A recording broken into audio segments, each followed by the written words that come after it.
আছে। ফয়সাল মাহমুদ, আপনি কিভাবে দেখেন? আসলে আপনি তো যাচ্ছেন যে দায়িত্ব নিয়ে, শুধু আপনাকে না, এই সরকারকে তো ডিল করতে হবে। ভারত আমাদের প্রতিবেশী রাষ্ট্র। সেই জায়গা থেকে আপনি বাধা, সংকট আসলে কি? আপনি তো নিশ্চয়ই কাজটা শুরুর আগে এক ধরনের এনালিসিস করছেন।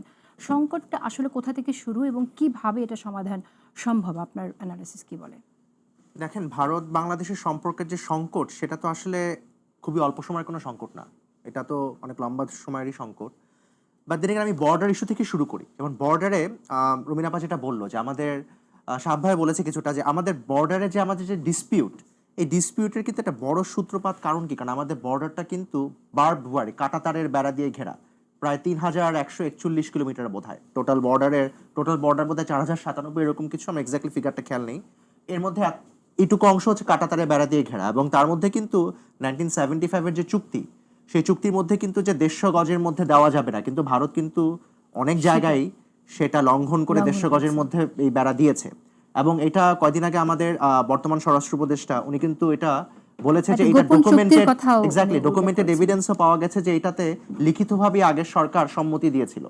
তো আগের সরকার, হ্যাঁ, তারা এখন ব্যাপারটা কি, ভারত আমাদের পাশের রাষ্ট্র না, কিন্তু এখানে ৩ বিঘা করিডোরের ব্যাপারটা উল্লেখ করেন। এই যে সম্মতি দিয়েছিল সেটা তো আসলে ন্যায্য ছিল না। না, এটা অফকোর্স ন্যায্য ছিল না। এখন ব্যাপারটা কি যে আমাদের পাশে, এগেইন আমি আবার বারবারকে বলছি, আমাদের মানে জিওপলিটিক্যাল যে বাস্তবতা, সেটা তো বুঝতে হবে। পাশে এত বড় দেশ ৩ দিক থেকে ঘিরে রেখেছে, কিন্তু মুশকিলটা হচ্ছে যে এই ৩ দিক থেকে ঘিরে রাখা, তাদের এই যে মানে আমাদের বাংলাদেশকে যে এনগালফ করে রাখা, এই পার্টিকুলার জিনিসটাকে আমরা অ্যাটলিস্ট লাস্টের গভর্নমেন্টটা প্রচন্ড নতজনভাবে হ্যান্ডেল করেছে। এই হ্যান্ডেল করার কারণে আমাদের তাদের দিকে মনোভাবটাই ছিল যে তোমরা আমাদের বড় ভাই, আমরা তাদের সেই অ্যাভাঙ্কুলার অ্যাটিটিউডকে আমরা মেনে নিয়েছিলাম।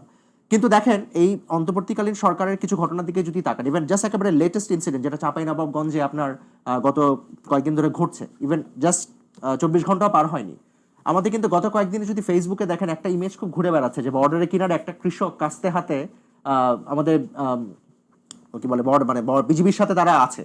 সো এই ইমেজটা কিন্তু আমাদের এক ধরনের, কি বলবো, যে এই ইমেজটা কিন্তু আমরা গত ১৫ বছরে দেখি না। আমি বলছি না যে এটা খুব ভালো কোনো ইমেজ বা আমরা বিলিজেরেন্স দেখাচ্ছি এই জায়গায় আমাদের প্রতিবেশী দেশের প্রতি, না। এটা হচ্ছে যে আমাদের নতজনের মনোভাবটা আর নাই। আমরা এখানে আমাদের সাথে যদি বর্ডারে যে অন্যায় করা হচ্ছে, সে বর্ডারে অন্যায়ের প্রতিবাদে আমাদের বর্ডারের গার্ডের সাথে সাথে আমাদের সাধারণ মানুষও সামিল হয়েছে, এবং সেটা কিন্তু ভারতকে একটা স্ট্রং মেসেজ দিয়েছে। এই মেসেজ দেওয়ার কারণেই কিন্তু দেখেন, এখানে একটু বিষয় আমি উল্লেখ করতে চাই। বিএসএফ এর সাথেও কিন্তু ভারতীয়রা দাঁড়িয়েছে। সেই সীমান্তে যারা বসবাস করছে, তারা কিন্তু এসে এখানে পাথর ছুঁড়ে মারছে।